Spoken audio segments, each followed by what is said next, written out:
Hello students, welcome back to your science class. How are you all? I hope you all are doing very good in the pink of your health.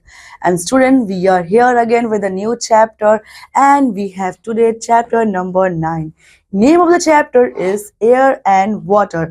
आज बच्चों इस chapter में हम पढ़ने वाले हैं Air and Water के बारे में. So students, let's start the chapter with Get Ready box. And air and water are responsible for life on earth. Can you name any two? क्या बच्चों देखो यहाँ पर जो लाइफ है अर्थ के अंदर वो किसके ऊपर डिपेंड है? वो डिपेंड रिस्पॉन्सिबल है लाइफ पर अर्थ. जो एयर और वाटर है वो ही रिस्पॉन्सिबल है. Without air and water life is not possible on earth. And here यहाँ पर बच्चों आपको दो चीजों के नाम लिखने हैं, जैसे कि things which make air dirty. दो चीजें जो एयर को डर्टी करती है हम लिख सकते हैं. And things that five out smoke on burning.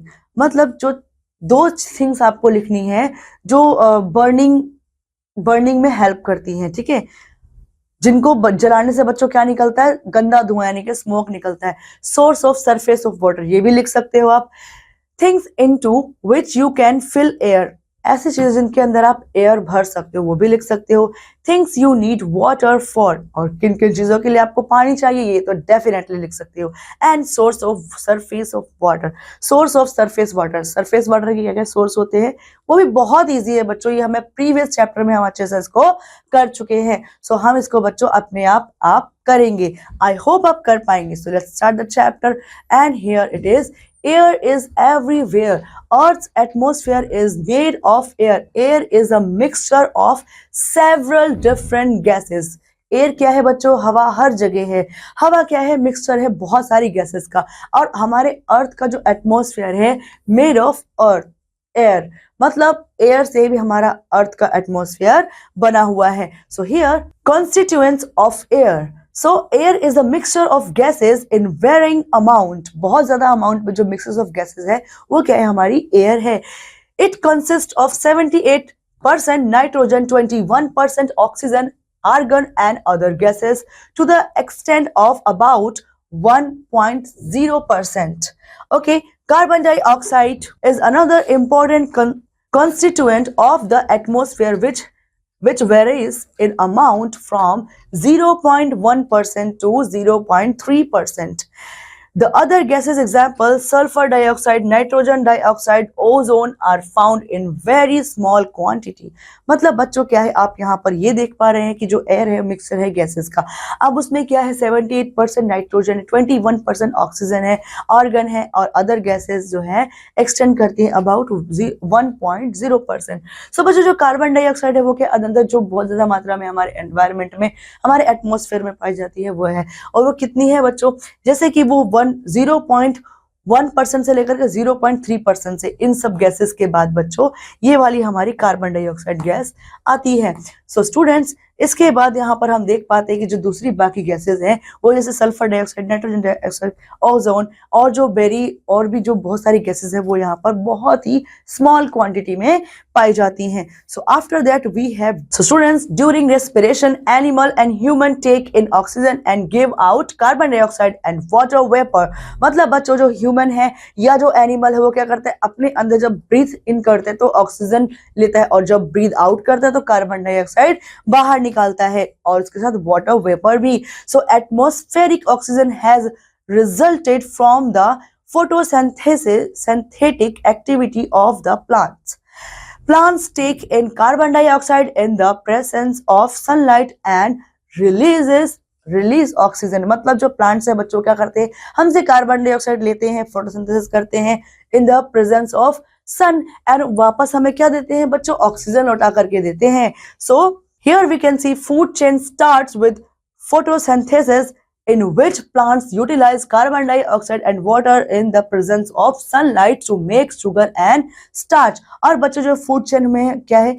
जो ये फोटोसिंथेसिस है बहुत ज्यादा यूजफुल है क्योंकि जब फोटोसिंथेसिस में ही जो प्लांट है वो यूटिलाइज करते हैं कार्बन डाइऑक्साइड का, सनलाइट का, और हमें खाना बनाने के बाद क्या करते हैं? हमें ऑक्सीजन दोबारा से रिप्रोड्यूस करके देखते हैं और जो उनका खाना है बच्चों शुगर एंड स्टार्च के फॉर्म में बनकर तैयार होता है इन the presence of sunlight. So air also carries water vapor. Air भी क्या करती है? वाटर वेपर को कैरी करती है. In addition to grass in addition to the gases and water vapor, air also carries minute solid particles. These particles where visible are known as dust. और बच्चों जो एयर है वो पानी को भी कैरी करती है और डस्ट के पार्टिकल्स को भी कैरी करती है, और डस्ट के पार्टिकल्स जो ये छोटे छोटे पार्टिकल्स होते हैं इन्हें क्या बोलते हैं, जब वो कैरी करके हवा अपने साथ लाते हैं तो उनको डस्ट बोलते हैं. So dust particles have terrestrial origin and lie mainly within the atmosphere from the surface of the earth. जो डस्ट पार्टिकल्स है उनकी क्या टेरेस्ट्रियल ओरिजिन होता है उनका, और ये कहाँ मेनली एटमॉस्फेयर जो सरफेस होता है अर्थ का एटमॉस्फेयर उसके बीच में हमें देखने को मिलता है. And here in this picture we can see the picture of photosynthesis. इसमें क्या हो रहा है बच्चों, जो ये सनलाइट के प्रेजेंस में है जो प्लांट्स है वो हमसे कार्बन डाइऑक्साइड ले रहे हैं, और बच्चों ऑक्सीजन जो हमें प्रोड्यूस करते हैं आफ्टर फोटोसिंथेसिस, जब उनका खाना बन जाता है, ठीक है, और ग्लूकोज के फॉर्म में वो जो अपना खाना है वो बनाते हैं. And next water. Water is the combination of oxygen and hydrogen atoms. जो वाटर है वो क्या कॉम्बिनेशन है ऑक्सीजन का और हाइड्रोजन के एटम्स का. And atom is a tiny bit of matter much too small to see. अब जो ये बच्चों एटम है वो क्या है, बहुत छोटा होता है और ये हम इसको देख नहीं पाते, इतना छोटा होता है. So water is made of 1 atom of oxygen and 2 atom of hydrogen. 1 atom किसका होता है ऑक्सीजन का, और 2 एटम्स किसके होते हैं बच्चों हाइड्रोजन के होते हैं, और इनसे बनकर के क्या होता है पानी बनता है इनसे मिलकर के. So the 3 atoms make tiniest possible drop of water. जो 3 जो एटम्स होते हैं मिलकर क्या बनाते हैं टाइनीएस्ट सबसे छोटी छोटी जो वाटर की जो ड्रॉप्स है वो बनाते हैं, कॉल्ड मॉलिक्यूल. और उन्हें क्या बोलते हैं, कॉल्ड अ मॉलिक्यूल, उन्हें मॉलिक्यूल बोलते हैं. And next states of water. Water exist in 3 states, solid liquid and gas. जैसे हमने पिछले चैप्टर में भी पढ़ा था बच्चों, सॉलिड लिक्विड और गैस के फॉर्म में जो है वाटर क्या है प्रेजेंस रहता है हमारे पास. सो ये क्या है स्टेट्स ऑफ वाटर है. लिक्विड में क्या होता है बच्चों, liquid water is found in many places. बहुत सारी जगह पे लिक्विड वाटर पाया जाता है. You see liquid water coming out of the faucet when it rain and running in a river. Pure liquid water is free of salt, rock, soil and garbage. जो pure water होता है बच्चों उसके अंदर क्या है, सॉल्ट भी नहीं होता, रॉक भी नहीं होता, ऑयल भी नहीं होता, सॉइल भी नहीं होता, और गार्बेज गंदगी बिल्कुल भी नहीं होता है. और जो लिक्विड वाटर है ये हर जगह मोस्टली हम देख सकते हैं हमारे आसपास पाया जाता है, ठीक है. एंड हियर बच्चों ये क्या है सॉलिड है, ये क्या है सॉलिड फॉर्म है वाटर की, एंड ये क्या है लिक्विड फॉर्म है जिसको हम ड्रिंकिंग के लिए भी यूज करते हैं. And here gas water as a cloud. ये बच्चों जो इवेपोरेशन होता है पानी का भाप बन के ऊपर जाती है और वहां जाकर के क्या बन जाती है बच्चों, ये क्लाउड यानी कि बादल बन जाती है, ठीक है. तो ये 3 स्टेट्स हैं वाटर की. Now second one is solid. So ice, snow and frost are example of water in solid state. जो बर्फ है बच्चों वो क्या है सॉलिड स्टेट का एग्जांपल होती है. Liquid water freeze at 0 degree Celsius. 0 degree Celsius पर लिक्विड वाटर क्या होता है फ्रीज होता है, जम जाता है. Celsius is scale as the measure temperature. Temperature को मेजर करने के लिए हम सेल्सियस का यूज करते हैं. So winter is a season that you see a lot of solid water. Solid water आप सबसे ज्यादा किसमें देख सकते हो, विंटर सीजन में देख सकते हो. Other example of solid water are ice cubes, ice on a skating ring. मतलब बच्चों जो सॉलिड वाटर का एग्जांपल आप कहाँ देख सकते हो, आइस के रूप में देख सकते हो, ग्लेशियर के रूप में देख सकते हो. और जैसे कि यहाँ पर आप देख सकते हो आइस क्यूब लिखा है और ice on a skating ring. Skating ring में ठंड के मारे जो बर्फ जम जाती है उसकी बात कर रहे हैं. And next we have water as a gas. अब गैस के रूप में वाटर कैसे होता है, water evaporates to turn into a gas. Water जो इवेपोरेट होता है तो किस में बन जाती है बच्चों, गैस में बन जाती है. Gases are colourless and odourless. Gases क्या होती है बच्चों, कलरलेस होती है और ऑर्डरलेस होती है. You can not see gases but sometime you can hear it and smell it.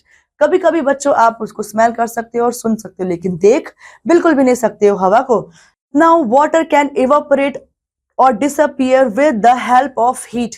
Heat की हेल्प से वाटर जो है इवेपोरेट हो जाता है और डिसअपियर हो जाता है. Changes in temperature can increase the rate of how long it take water to evaporate. जो टेम्परेचर है वो डिपेंड करता है टेम्परेचर पर कि किस प्रकार जो टेम्परेचर हाई होता है या लो होता है तो उस पर डिपेंड करता है वाटर के इवेपोरेशन का.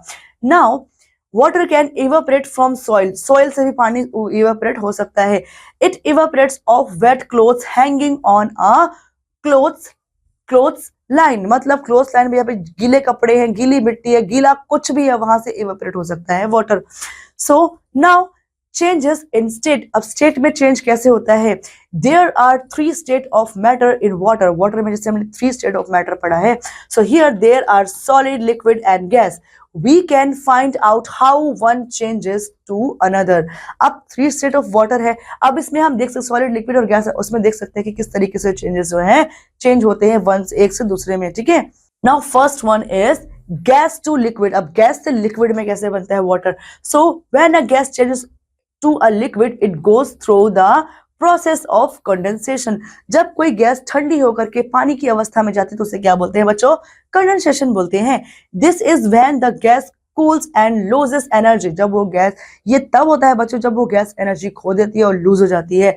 Then the particles are force to change state. इसीलिए जो पार्टिकल्स है वो फोर्स किए जाते हैं चेंज करने के लिए स्टेट को, from a gas to a liquid, और इस तरीके से वो गैस से लिक्विड बन जाती है.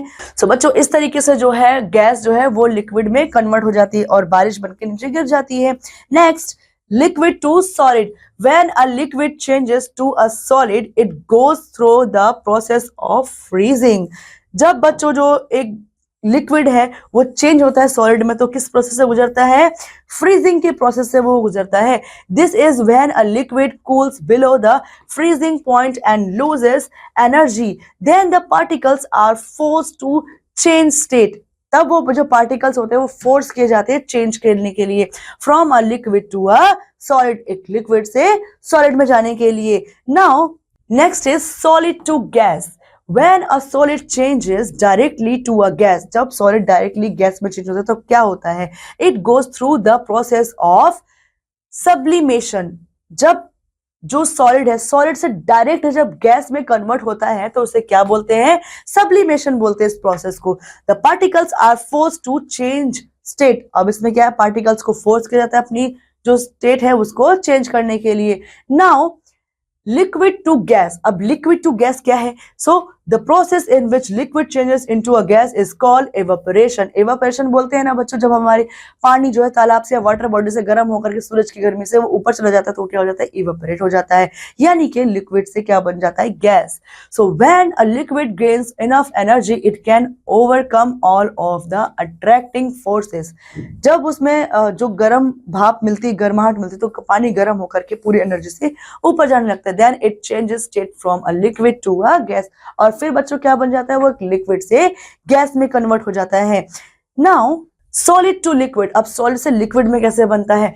The process in which a solid changes into a liquid is called melting. जो सॉलिड से लिक्विड में बदलता है, मैटर चेंज होता है तो क्या बोलते हैं? उसको मेल्टिंग बोलते हैं. So when a solid gains enough energy, जब सॉलिड को इनफ एनर्जी मिल जाती है, it can overcome some of the attracting forces.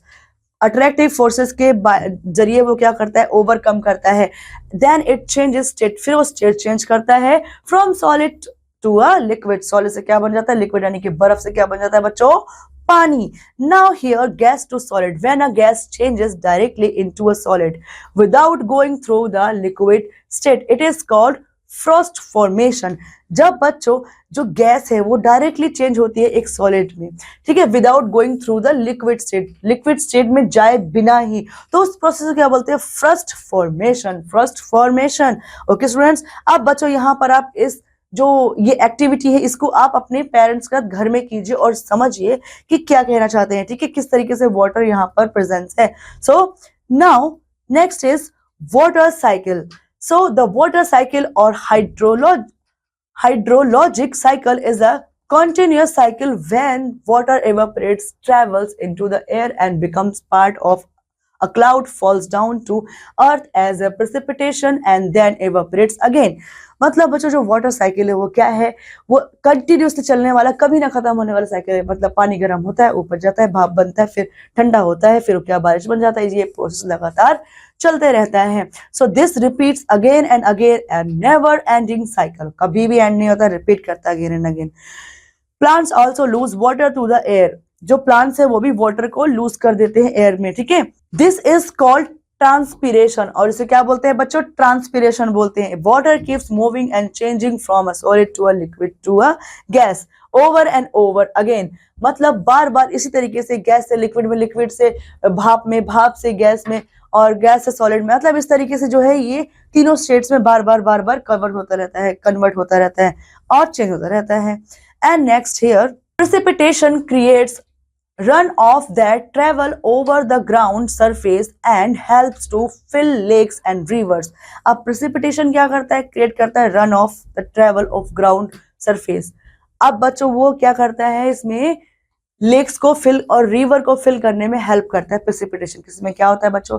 जो बूंदे होती है वो ठंडी होकर के गिरने लग जाती हैं। So it also moves downward through openings in the soil to aquifers under the ground. मतलब बच्चों ये क्या होता है? ये मूव होती है डाउनवर्ड थ्रू द ओपनिंग, ऊपर से नीचे की तरफ ही आती है बारिश, ठीक है? समझ गए बच्चों आप? So some places receive more precipitation than other do, कुछ जगह पर बाकी जगहों से ज्यादा प्रेसिपिटेशन होती है।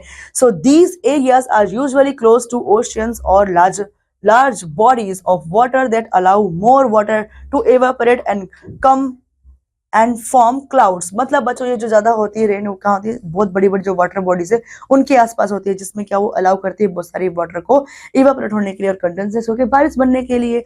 So other areas receive less precipitation, और इसके बाद जो दूसरे एरियाज उसमें क्या होती है? लेस प्रेसिपिटेशन होती है। So often these areas are far from water near mountains. मतलब ये ऐसे जगह होते हैं जो माउंटेन्स ज्यादा पास होते हैं और ऐसे वाटर बॉडीज के एरिया से दूर होते हैं। So as clouds move up and cover mountains the water vapour condenses to form precipitation and freezes snowfall on the peaks. मतलब बच्चों जैसे माउंटेन्स में जहां पर बहुत टेम्परेचर डाउन है, बहुत कम टेम्परेचर, वहां पर बारिश नहीं होती है, वहां पर जम जाती है और बर्फबारी के रूप में वो गिरती है, बारिश के रूप में। तो बच्चों इस तरीके से क्या होता है, यहाँ पर जो हिली एरियाज होते हैं वहां पर बारिश ना होकर के वहां पर क्या होता है? स्नोफॉल। बिकॉज जो बच्चों बारिश होती है वो वहां पर ठंड, due to very low temperature, वहां क्या होता है? वो जम जाता है, फ्रीज हो जाती है, और वहां पर बारिश नहीं क्या होती है? वहां पर स्नोफॉल होती है at the peak on the mountains. So after the chapter we have some quick recap. So air is all around the earth. Air is a mixture of gases. The main constituents of air are oxygen, nitrogen, argon, and carbon dioxide. Air contains smoke, water, vapor, and dust particles. Water is a combination of oxygen and hydrogen atom. Water exists in three states: solid, liquid, and gases.